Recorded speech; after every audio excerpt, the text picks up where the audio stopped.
Welcome to In the Parks, an Indiana State Parks podcast. I'm Allison Martin, and I'm excited to tell the stories of these amazing places in the Hoosier State. Our parks show off the best of Indiana, and it's time to go in-depth to really know the stories and discover what makes each destination unique and valuable as part of Indiana. On In the Parks, you'll learn about the people, legends, and places that formed Indiana's parks in the past and who is writing the story now.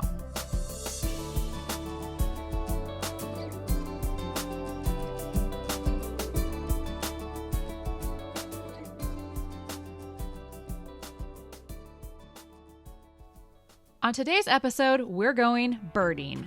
Around 20 state parks are on the Indiana Birding Trail in addition to many other DNR properties. I'd seen the birding trail signs at many of the parks I visited, and once I even spotted a birding hike led by a park naturalist. I was really curious about what it was like, so I started asking questions before going on my first birding adventure at Fort Harrison. It's no surprise that on my first time, I was really bad at it. In fact, here's how the day went. You know what that is? No.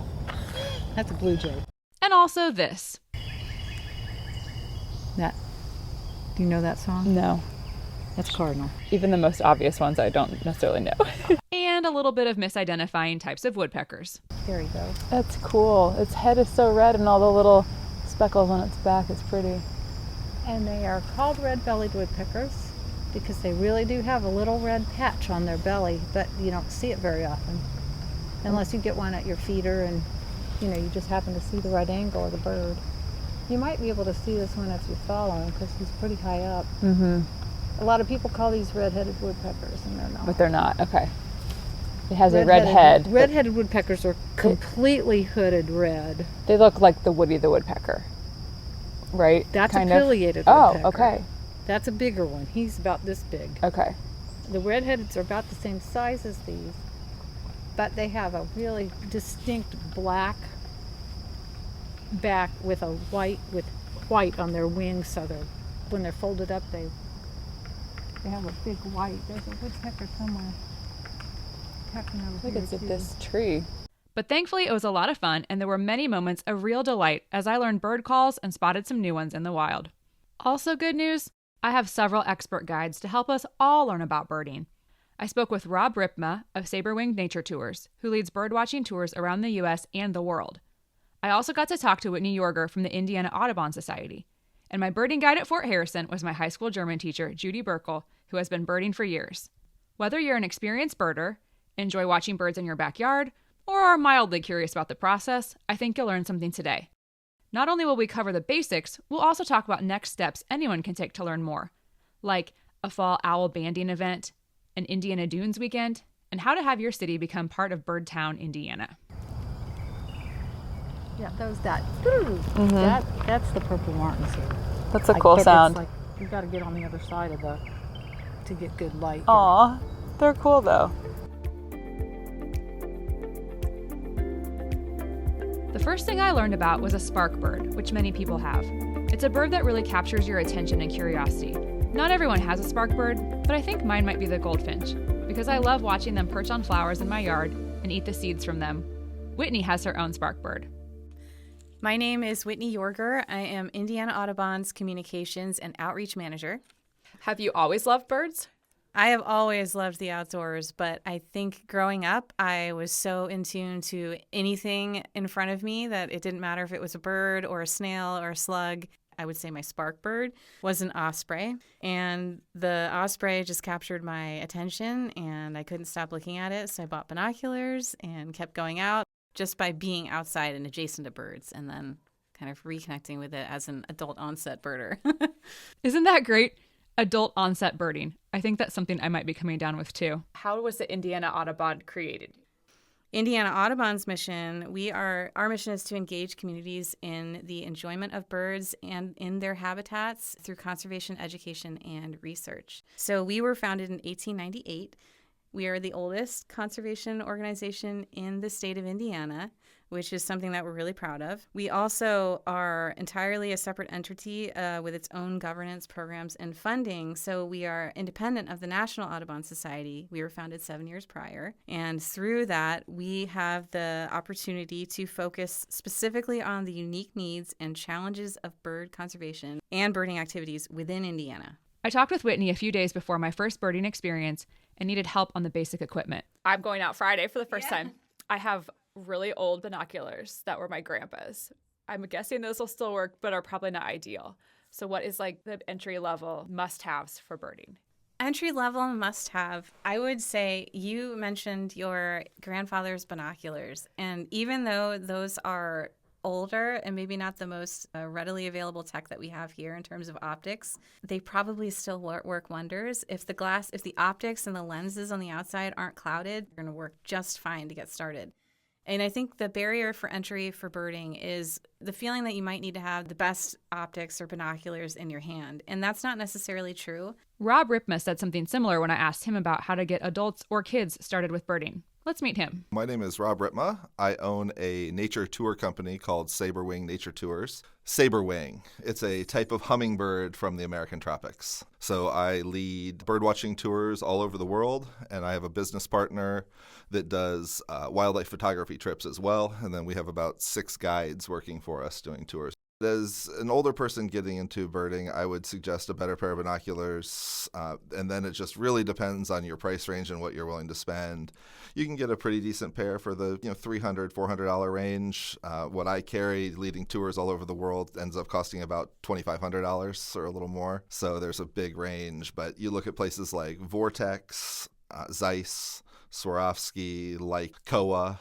Are all good companies to look at for binoculars. And I suggest just trying a bunch of them out if you can find a place to try them, because a lot of it is how it feels in your hand. And if you like how it feels and like how it focuses, it'll just be easier for you to use.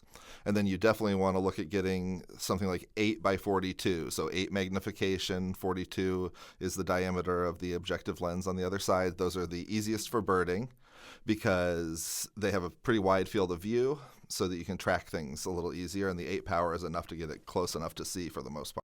If you have a kid, they're interested in birding, what do you get them so that they can watch the birds and kind of see what's out there? The first thing would be like a good, decent pair of binoculars. A lot of what people give to kids are just not very good, and they can't see the birds, and they lose interest because it's just a blurry view. It's not very good. So I recommend a really good starter pair of binoculars. There's a company called Vortex that's based in Wisconsin that has a new pair of binoculars out called Bantams that are specifically for kids because they can close really close for how close their eyes are together. And they're about $80 or $90, and they're a great way to start out and get kids interested in birds. And then definitely a field guide. So something like the Sibley Guide to Birds or the Kaufman Field Guide to help them figure out what they're seeing, and then to look through it and study as well so they know what to look for when they're going out into the field. Something really simple that just to get started on your birding journey, if you've never done it before, is to download an app called the Merlin Bird ID app. And that is from the Cornell Lab of Ornithology.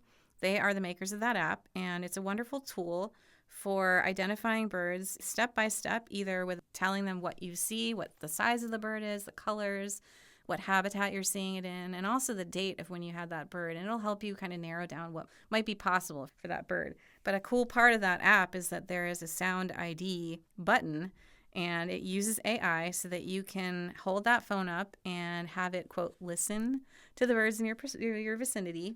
And from there, Merlin will give you a list of what is possibly calling or singing.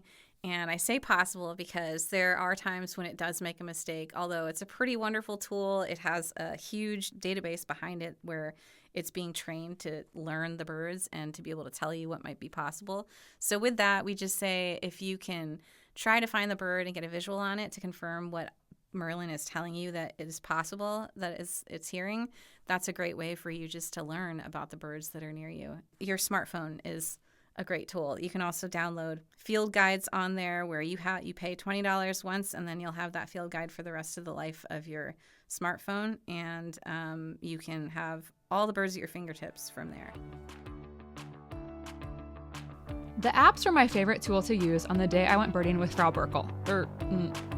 Judy. Does it ever stop being weird to call a former teacher by their first name? Probably not. I'm Judy Birkel. I know Allison because I had her in German class. We've kept in contact all the years.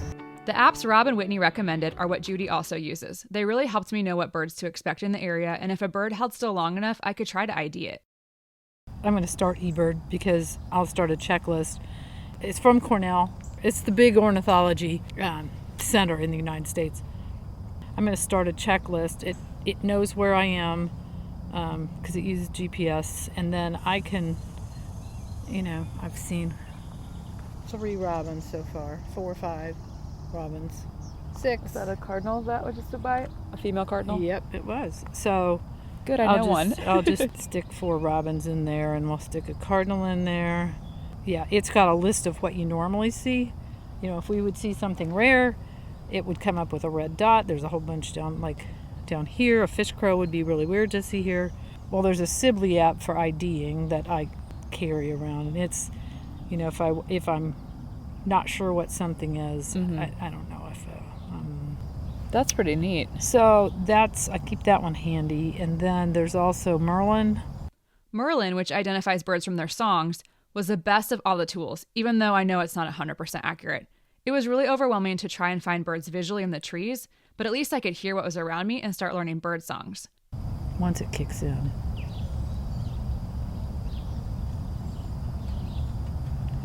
That's cool, and just pops up what it is. Yeah. From the call. That's the app I'm most curious about because there's a few that I hear and I don't know what it is. And so that'll be cool to be like, okay, that's what I'm listening to. Absolutely not. It messes with you. Like any new skill, birding takes practice. Rob and Whitney both offered tips on how to get better at IDing birds. You go out in the field, and it'll be hard at first because it's not going to be that beautiful picture right there in your face. It's going to be a binocular view of a bird kind of in the shrub. And they're flying. So it's hard to track with them. And they're feeding, and you got to track them and try to stay with them. So good binocular practice so that you can stay on it. And then I think the best way to learn is kind of two things. Going out by yourself and struggling and figuring it out. Because that gives you a good base of, what am I looking for? What do I need to, next time, what do I need to see on this bird to try to identify it? And then going on hikes with experts where they can point out and explain what they are looking for. So that's a great way to learn as well. So if you can do both those things, I think you can learn birding pretty quick. Birds can definitely be overwhelming, but they're so colorful, so beautiful, so many different sizes. There's a lot of different things to look at on them to try to figure them out. Birding your backyard and really familiarizing yourself with the birds that you have that are commonly available in your backyard throughout the year is a great way to understand what bird that might show up that is unusual that you may not have noticed before. So familiarizing yourself with the birds that are most common through your backyard birding, but then also getting out into the field, that combination is a great way to really kind of fast track your birding skills and your just your general understanding of what we have here in the state. IAS sponsors walks around Indiana. But there was one here at Eagle Creek, and I went. And that's really what got me hooked. I was in tears because it was fall, and the fall warblers migrate through, and so you get most of May they're coming and they're in these bright colors and you hear their songs. Well, this was fall when they're not in bright colors anymore, and they're coming south, going back to their wintering grounds. And warblers are fast. I mean, they're like zoop, zoop, zoop, zoop. And these people are like, well, there's a this and there's a that and there's a this and there's a that. And I was like, I couldn't see anything. I mean, I saw them, but I didn't know what I was seeing. And I was just like, this is so frustrating. And I thought, okay, but I'm going to try it again. So. That's encouraging to hear because I kept thinking, I feel like I would feel so overwhelmed when there's, and people are like, there's this, just like, I don't know what any of those are. They just look like birds to me. Yeah. They're all birds. Yeah, and it's very overwhelming to begin with, and you just kind of have to let it go if you can't figure out what a bird is. Like that one that went across. Now that frustrates me because I should have known what that bird was. And there's a wren singing. That's Carolina Wren. I think the bird. It's straight ahead. I think it's just a robin. Oh yeah, there it goes. I think a robin.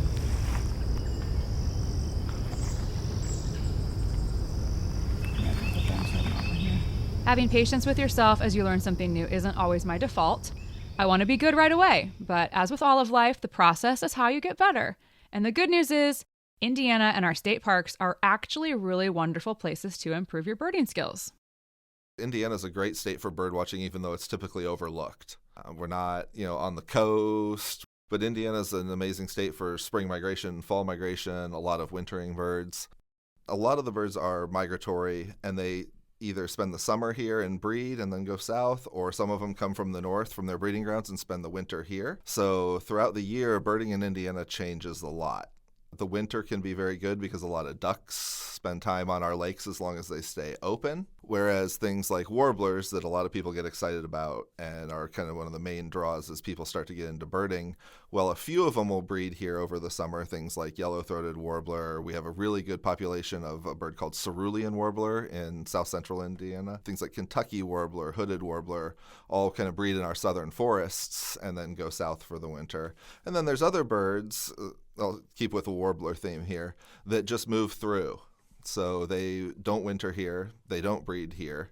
They just pass through while they're going from their wintering to their breeding grounds. Things like blackpoll warbler, Wilson's warbler, Canada warbler, lots of different things like that. Going through the state parks, through a lot of the state natural areas, or anything even from our local land trusts, there's so many great places to go birding and explore, and any of those are worth going to. Prophetstown is perhaps one of my favorite places to go in the summer for birding. June, July is a great time to go to Prophetstown State Park because it's just that open expanse of prairie, and you have all sorts of birds that are there that are really important to see. Like we have blue grosbeaks there. There are Henslow's sparrows. Not many people have seen Henslow's sparrows. Oftentimes they'll see them, and sparrows in their own right are really hard for people to identify and really get excited about because they're those little brown birds. But if you get to go to Prophetstown, you can see some of these and understand kind of the uniqueness that they have. They're so different than our non-native house sparrows that we have here. And Prophetstown's great because a lot of those birds are grassland species. So the grassland species have been hit the hardest among birds of North America. So the fact that we have that restored prairie at Prophetstown is fantastic because you can explore those trails. A lot of them are paved, so they're accessible. And you can also go up on the hillsides around Prophetstown and see some of the birds that are up in the wooded areas. So there's a variety of birds that you can see there. While I go there usually in June, July, it's a great place to go really anytime. Springville is another great park for birding. Plus, they had a really cool sighting this year, which all three of our bird guides brought up.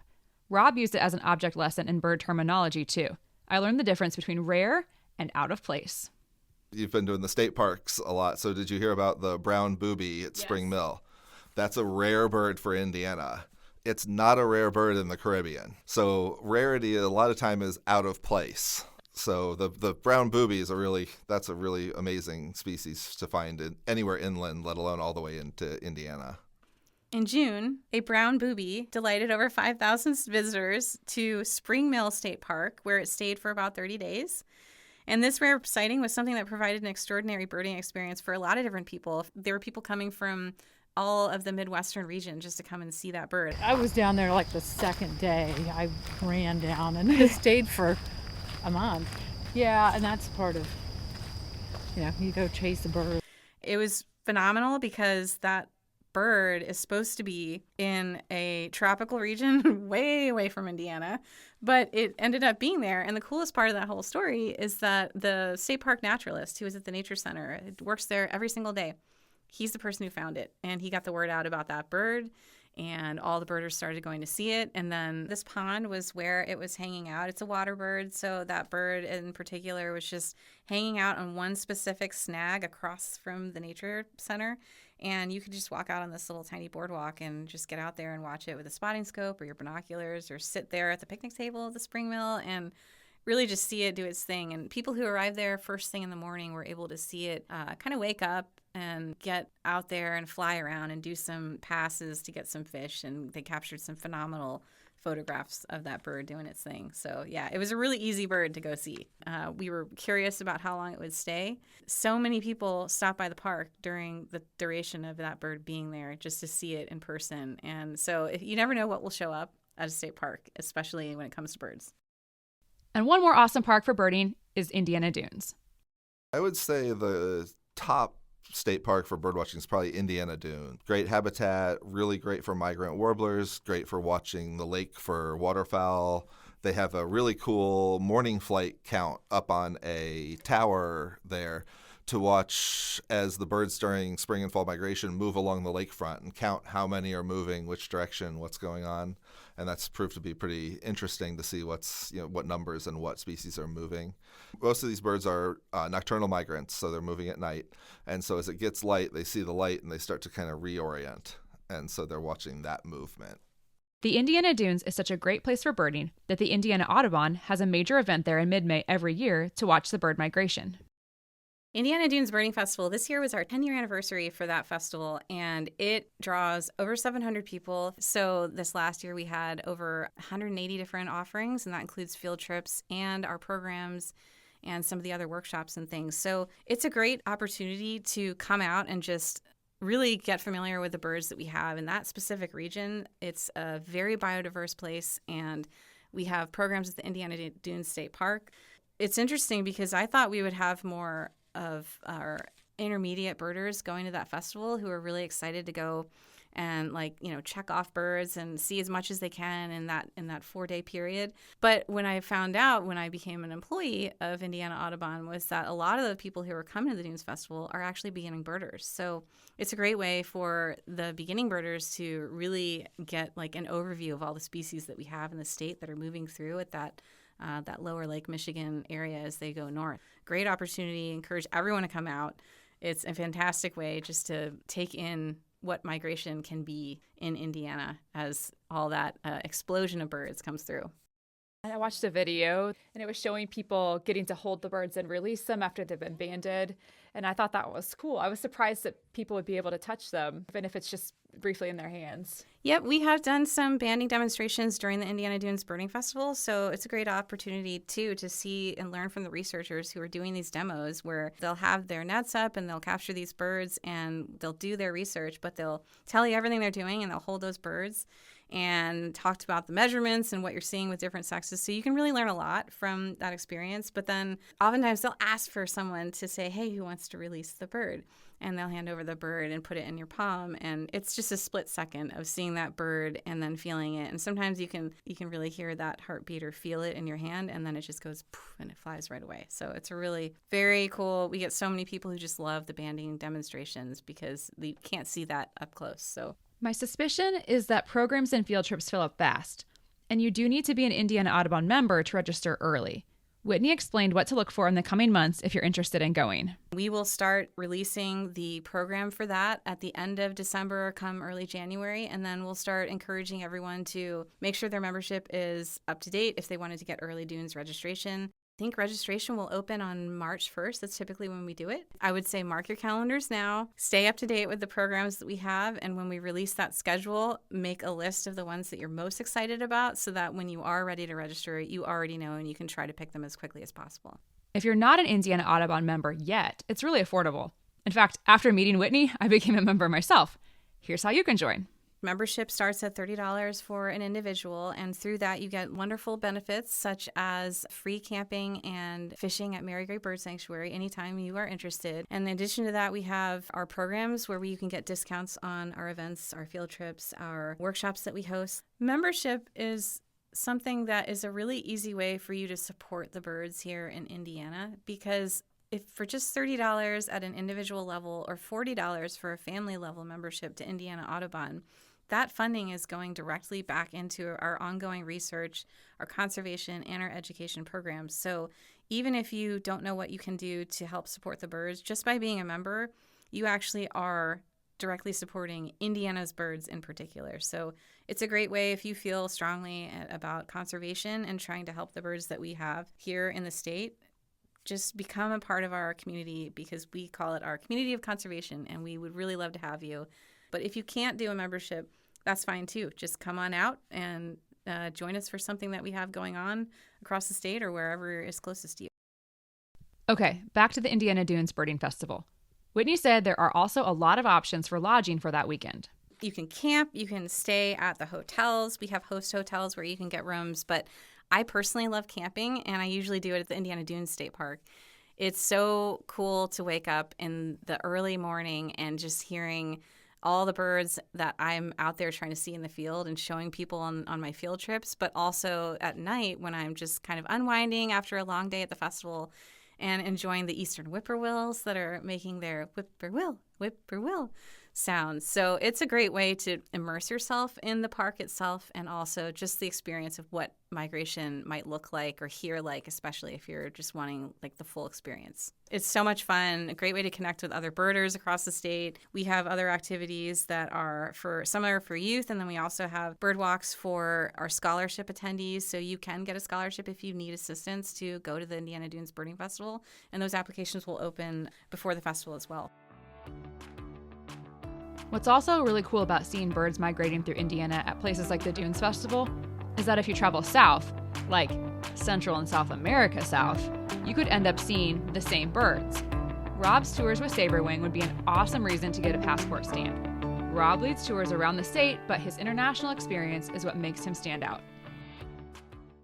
Are some of the birds that are coming through Indiana migrating that far south to Central and South America? They are. Things like I mentioned, cerulean warbler nesting in Indiana.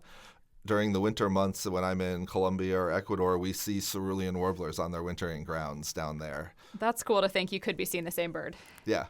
Yeah, we talk about that with people all the time of like, this could be the one that came right through your yard or right through your favorite local park. And we're starting to figure that out more and more because people are putting more radio tags, and we have a system called MODIS where these tags will ping off of towers, and we're starting to know where they go as more and more MODIS towers come up. So it's cool to start to paint that picture a little bit better of where they're going. So internationally, I specialize in Central and South America, but also lead tours in Asia, Africa, and Europe. This year I've been in Vietnam, Thailand, Guatemala, and then I'm about to go to Uganda in Africa, and then I will be going to Ecuador. We've had the company for 10 years. It's the 10th anniversary of the company, and I was leading a few tours before that, but really started up once we started the company 10 years ago. There's so many great places to go. Ecuador is always one of my favorites. The diversity of birds is really, really high. The country's easy to get around. You can get to lots of habitats from 14,000 feet in the mountains down into the Amazon with relatively easy drives. And I think our last tour there over 2 weeks got about 550 species.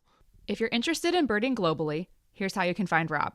So you can learn more about Sabrewing Nature Tours on our website. It's just www.sabrewingnaturettours.com. And we have all of our tours listed there, and you can find out more about everything we do there. You can also follow us on both Facebook and Instagram, which is kind of fun because we take a lot of pictures on all of our trips, both our birding trips and our photography trips. So there's a lot of good things to look at there. In reality, most of us are going to spend our time birdwatching in our own yards or cities. Let's check back in and see how I'm progressing on my first birding experience with Judy in my own city. I'll go wherever you want to go. It's hard to know, but sometimes you just follow what you hear. Okay. This is good. Let's go down on it. Okay. You've been here. Yeah. This is not unfamiliar territory. Correct. That was a peewee. Did you Okay. hear that? Uh-huh. There. So right up in here is where the cerulean warblers are. But unless I hear them. It does sound like peewee. Yeah. That's an eastern wood peewee. And it's a flycatcher. There are broad, families of birds. If you get a bird, you ought to get a bird guide. A book. As the morning went on, I found it easier to hear the bird songs, but I still could only recognize a few. I really enjoyed it, though. I was outside in beautiful Fort Harrison State Park, and I felt like I was playing a real-life gotta catch 'em all game. I can see how this is addictive. It's a little bit like, this is a really, really stupid comparison, but the way people felt when they were playing Pokemon Go, and they would have a certain spot to get to, and they wanted to get this virtual thing. Yeah. But it's like a real live thing. Yeah. Where you're like, okay, I want to see the next one. I want to see the next one. Yeah, absolutely. And you get addicted to the numbers. But why hasn't someone made a kids game of this, that you get points when you see a certain bird? If this app already exists for kids, please tell me, because I want it too. Coming up next, we'll talk about how to get kids involved with birding, increasing birds in your own backyard, the Owl Project, and Birdtown, Indiana.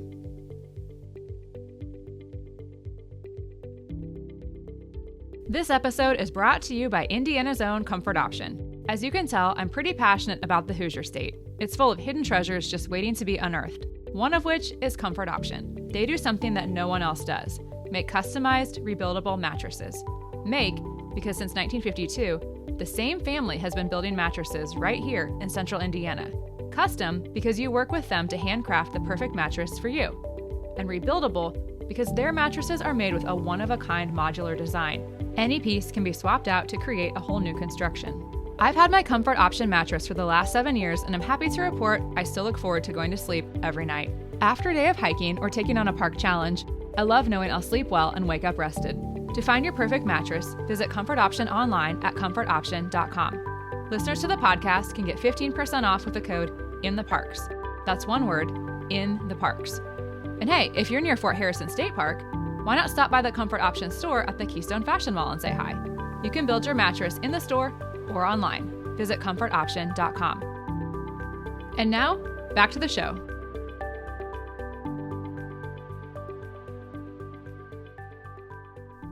If you have a kid in your life who loves nature, the outdoors, or birds, you may want to connect them with the Indiana Young Birders Network.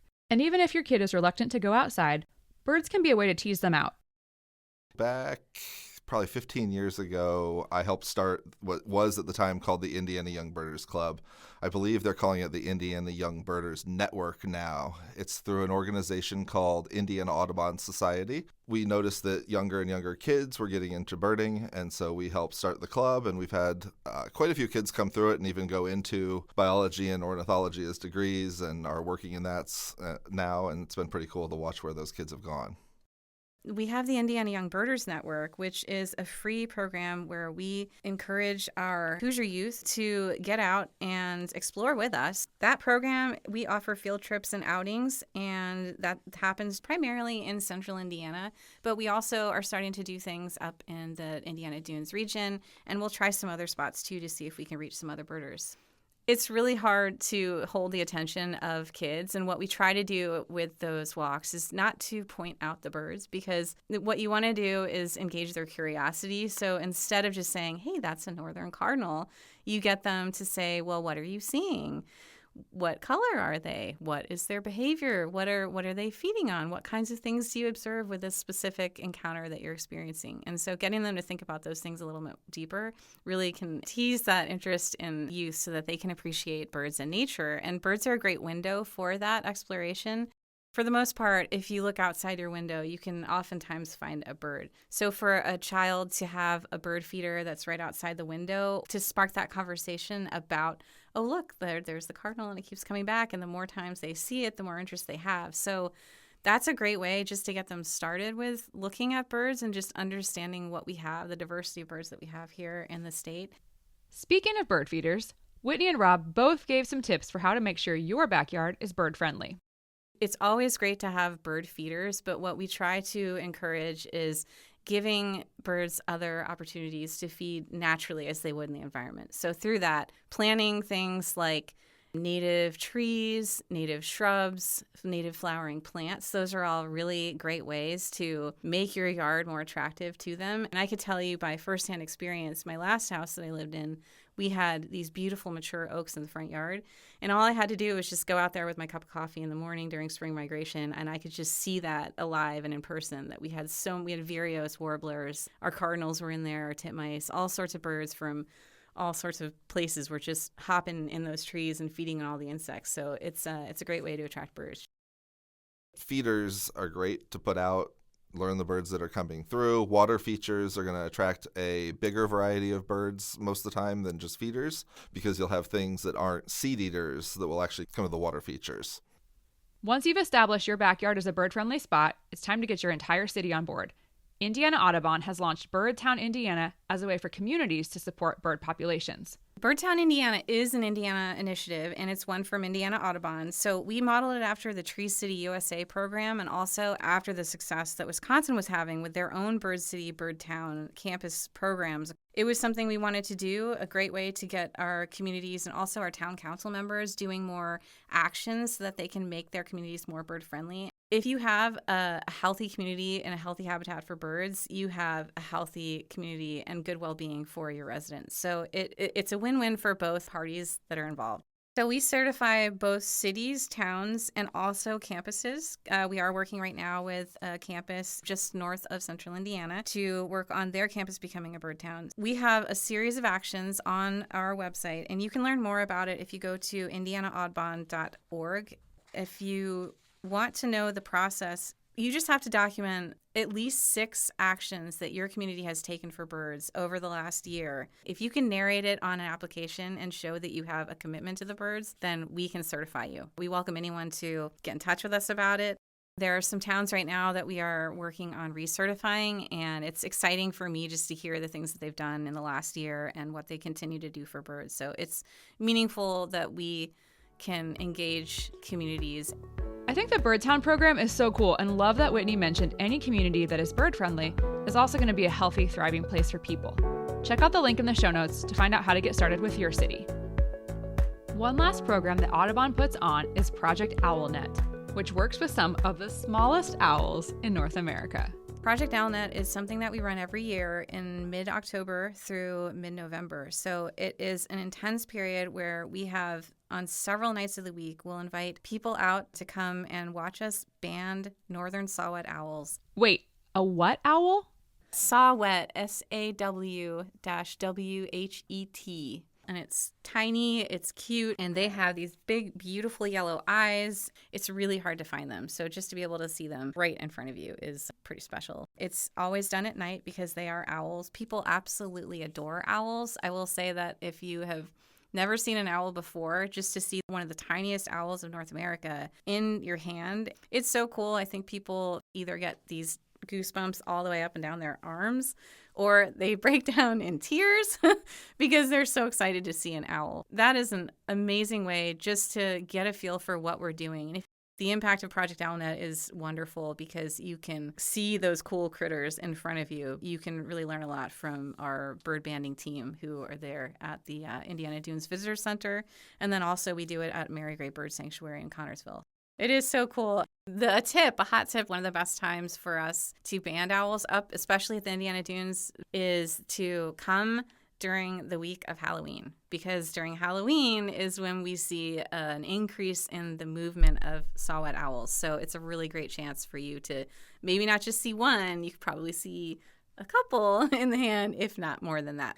October, a cold night, owls. Feels like a fall road trip is in order. But before we get too obsessed with owls, let's practice our listening skills again with an assist from the Merlin Song ID app.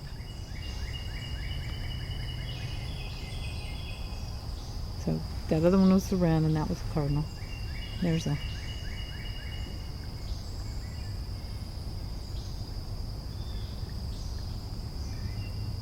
That's the wood thrush. The Acadian flycatcher just popped on there too. Okay, that's what I heard over here. And it's a little bitty bird. It makes a chip. I honestly wasn't sure if I would like birding. I mean, I once cut down a shrub from outside my bedroom window because the birds in their nests were too loud and they were driving me crazy. But after talking with Whitney and Rob and going birding with Judy and hearing some of their advice and appreciation for birds, I got a new perspective. It was actually very comforting to hear you talk about how it was overwhelming and hard at first. Oh. You might feel that feeling of frustration, and that's going to be It depends on normal. what you expect. Yeah. Your expectations. If your expectations are that you're going to see every bird sitting on a branch for 30 seconds that you can observe, you're going to be frustrated. And if you think you're going to see 50 species of birds the first time you go out, probably not. It teaches you to kind of slow down and pay attention to things a little more, because the more you kind of slow down and look at the birds, the more chance you have of finding different things. I think that's applicable to a lot of life. Dawn chorus, we might not even hear because we're asleep, but for early risers, it can be really startling or overwhelming in some ways. It really only happens in springtime, and it's when birds are getting ready and gearing up for their breeding season, and they're trying to find a mate, and they're trying to establish territories.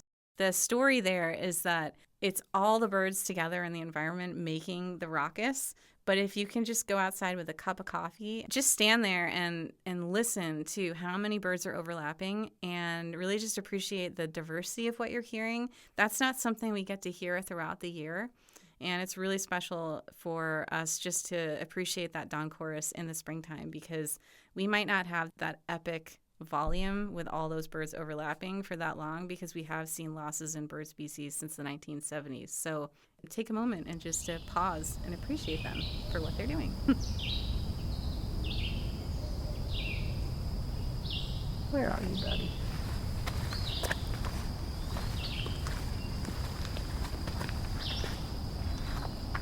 There's one way in the background that's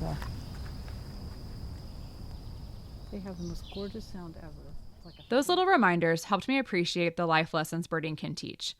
About setting wise expectations for life. About approaching life with patience and an observant attitude. And I started to think of the early morning bird songs as like that moment before a symphony begins, when all the different instruments are warming up. It may feel like chaos, but there's an intention behind each song and a music within the discordant notes, if you can simply take the time to listen. Yeah, we've got purple martins. Oh, pretty. And that's them doing that. I really hope you'll give birding a try. I know I'm looking forward to watching the fall and spring migrations this year. Many of the state parks have birding programs, so check those out. As for me, I have my grandpa's old binoculars polished, my apps downloaded, and I'm ready to go birding in the parks.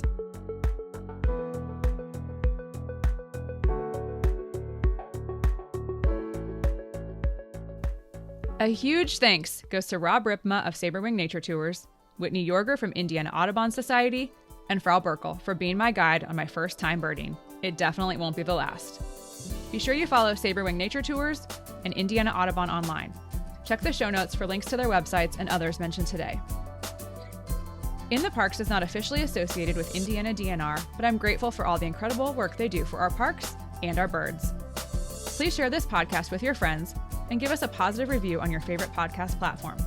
You can follow along on Instagram and Facebook at In the Parks Online. Thanks for listening, and I hope to see you birding in the parks.